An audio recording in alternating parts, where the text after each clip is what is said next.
I really love a traditional block, and the churn dash is one of my favourites, and so I've brought one that I've made previously to show you. I hope you like it. I know that you've been learning all about churn dash blocks with Charlotte, and what we're going to be doing today is making a churn dash cushion made up of mini churn dash blocks.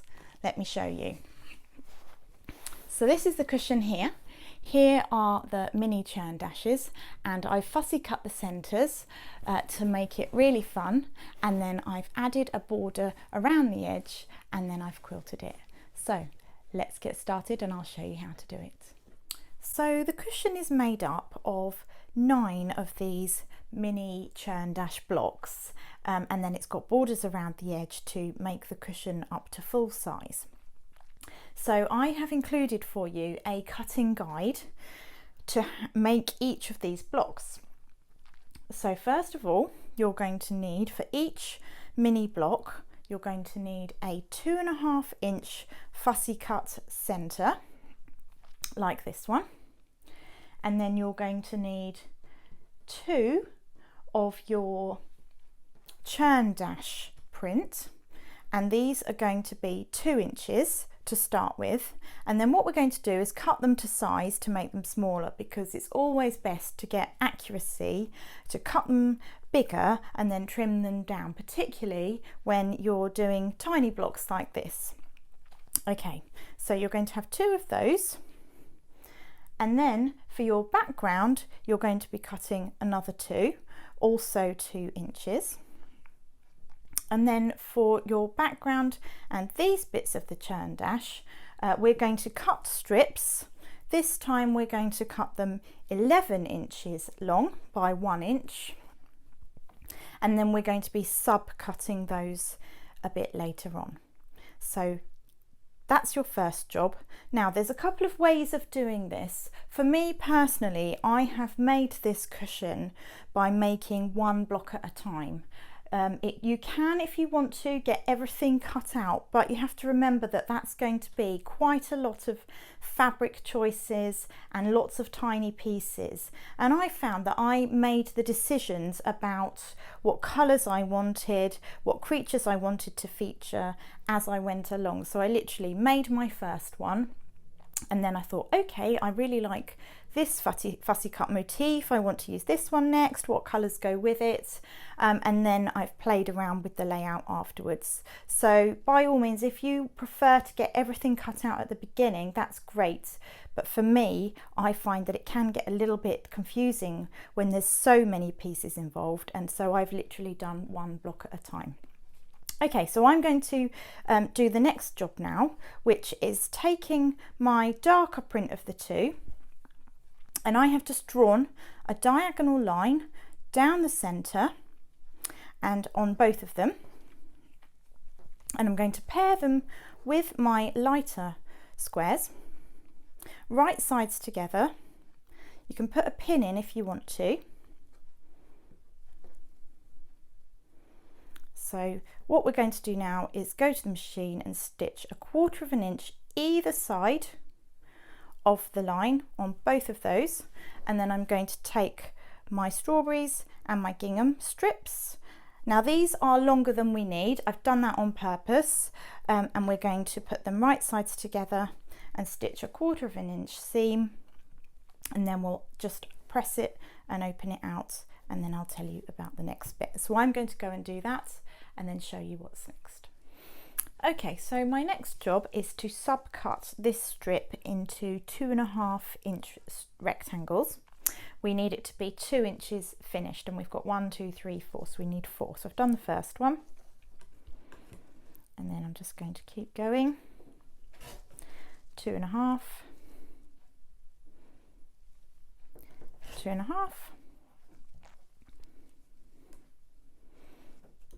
2.5, and we've got a little bit excess because, do you remember, we made that strip a little bit longer than we needed. So you can see already we are going to have we're slowly building up our churn dash. That one.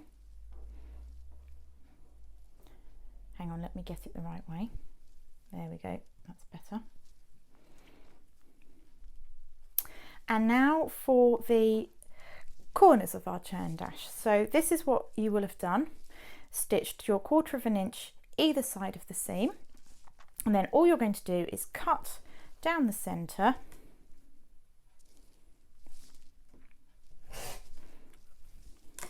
and then you're going to open those out and press them.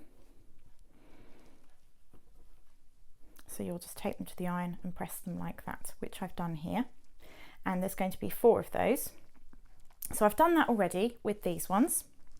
Now, don't worry about trimming the ears off yet. Let me show you, because now if you remember, we made these bigger than they need to be. So what we're going to do now is we're going to square them up, and they need to be 1.5 inches. So I'm going to fold it in half, put a little crease in, then I'm going to take my ruler and I'm going to match up that crease with the 3/4 inch position, like this. And then I'm just going to trim that up like that, and then you'll see that we've lost that ear that we didn't want anyway. And then I'm just going to fully rotate it 180 degrees, and then I don't need to mark it this time because I'm going to put, get this straight, I'm going to put my 1.5 inch position along here. I'm just going to trim up like that, and then I'm going to do exactly the same here. Put my crease in the midpoint, put my 3/4 inch position here. So this is 0, this is your 3/4. Line them up, trim it off, rotate it, and then I'm going to put it at the 1.5 inch position. And there we have it. So I'm going to be doing that for all 4, and then I'm just going to orientate them as the churn dash block like that. So that's the next job. And then what we're going to be doing is sewing the block together, and that's really easy. These will be accurate when you've done it and down to size. You'll literally be sewing in rows. So you'll be sewing these rows together, and then these rows together. And then you'll be sewing that row to this row and that row to this row to complete your churn dash block. Okay, so now I've made my mini churn dash, and I'm going to need 9 of these in total. So you'll need to make another 8 more of them. And then you're going to lay them out in a formation that you're happy with. Before I do that, I just wanted to talk to you about these blocks, because being little, they do have a tendency to curl up a little bit. So what I like to do is spray them, and I've got a product here called Flatter, which I use. You can get the unscented one, or you can get scented ones. I've got a nice pineapple scented one, which is lovely. And you just spray a little bit, then you iron it. And what you can also do is take a little ruler, place the ruler over the block, put a book on it as well if you want to, and just leave that either just 10 minutes, or if you want to leave it overnight to get it super flat, you can do that too. So I'm just going to lay out my blocks now, and I've already decided on my arrangement, which takes some time actually. You want to make sure you've got a nice balance of colour, that you are happy with the layout of where the prints are going, and it's quite good fun, and it can take quite a while actually. So I've got my layout here that I'm happy with. There we go. And then the next thing you need to do is take a photograph.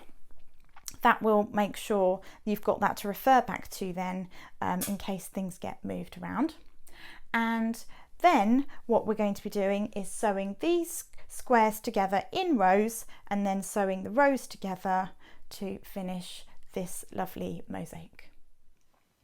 So here I have my finished churn dash mini blocks sewn together.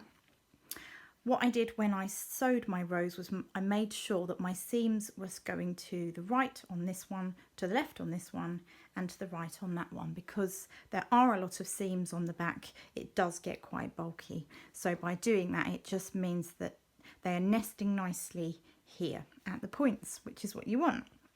Okay, so now that's done, we're going to add on our borders. So we're going to add on our left and right borders, and then our top and bottom borders.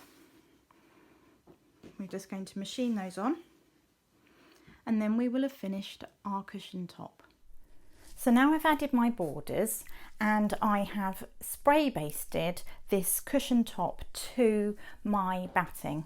Now I like to use Hobbs 80-20 cotton polyester blend.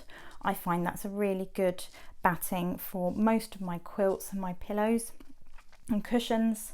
And this one is yeah, it's really nice. It gives you that little bit of loft that you want, but it's not too lofty that it's tricky to stitch with. So I have spray basted the cushion top to the batting. I've used this 505 spray based. I find this one works the best.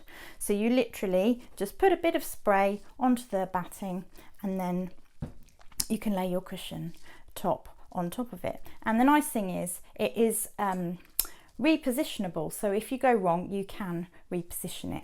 Now another really good tip with the spray based is to iron your cushion top or your quilt if you're quilting, making a quilt afterwards. It just helps that glue adhere a little bit better.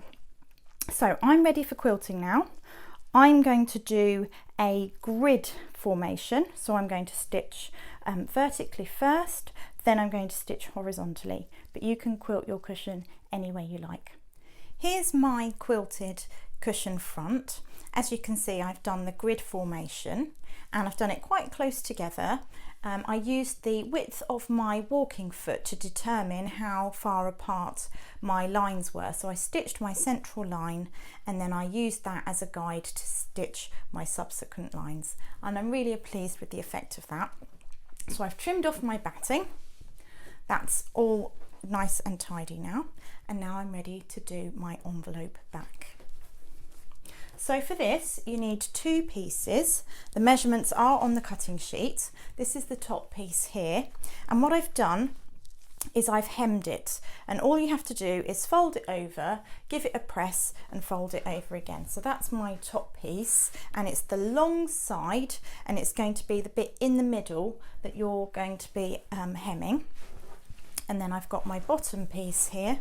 So to do that hemming, all I'm going to do is fold it up maybe a 1/4 of an inch, maybe slightly more, and then give that a press just to hold it in place, and then fold it again. And then you can put pins in it if you want to, but if you press it again you might find it stays in place anyway. That's what I did. And then you're just going to hem that bit, and then once we've done that we're ready to construct our cushion. So to construct the cushion, you're going to take your cushion front and lie it right sides up, and then you're going to take the large section of your back, so the large back panel, and you're going to put that right sides down on top of the cushion panel, and your hem is going to be in the center. Well, it's just below the center, and then you will have all your raw edges around the edge. So just line those up carefully like that. And then you're going to take your bottom panel, and again you're going to take the hemmed section, and that is going to be going into the middle, and you're going to carefully line up that bottom piece. So the raw edges of your cushion are going to be lined up with the raw edges of your back panels. Okay, so I like to use binding clips now. We're going to clip this in place, and that's just going to stop everything moving, and I'm going to clip all the way around. And then all I'm going to do is use what I call a generous 1/4 inch seam and stitch all the way around the edge. And now what I like to do, because we're going to have a little bit of strain here when we're inserting our cushion pad, so when I stitch down here, I stitch over where they overlap, and then I go back on myself to reinforce it, and then I go back over again, and then I'll keep coming all the way down, all the way along here, and then I'll do the same on this side, reinforcing that bit there where they overlap. So I'm going to go and do that now. So I've stitched all the way around the edge now, reinforcing those seams, and my final job will be to clip the corners. So I'm just going to trim off that excess on each of the corners, and then when I've done that, I'm ready to turn my cushion right sides out, put the cushion pad in, and I'm done.